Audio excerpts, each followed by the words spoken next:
حکایت اور نقل یہ بھی الفاظ مترادفہ میں سے ہے۔ چونکہ الفاظ مترادفہ کا سلسلہ چل رہا ہے، الحمدللہ اس کے کافی حصے آ چکے ہیں، تو اسی میں اضافے کے لیے آج حکایت اور نقل میں کیا فرق ہے جو کہ الفاظ مترادف ہیں اس کو بیان کرتا ہوں۔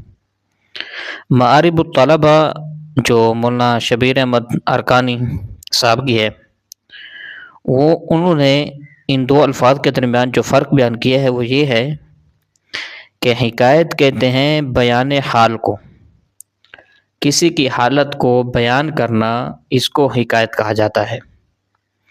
البتہ جو بیان قول ہوتا ہے، کسی کی بات کو بیان کرنا، اس کو نقل کہا جاتا ہے۔ تو یوں کہیں گے کہ حکایت کہتے ہیں بیان حال کو اور نقل کہتے ہیں بیان قول کو۔ تو یہ ان دونوں کے درمیان فرق ہے۔ اللہ تبارک و تعالی ہمیں عقل سلیم عطا فرمائے، آمین۔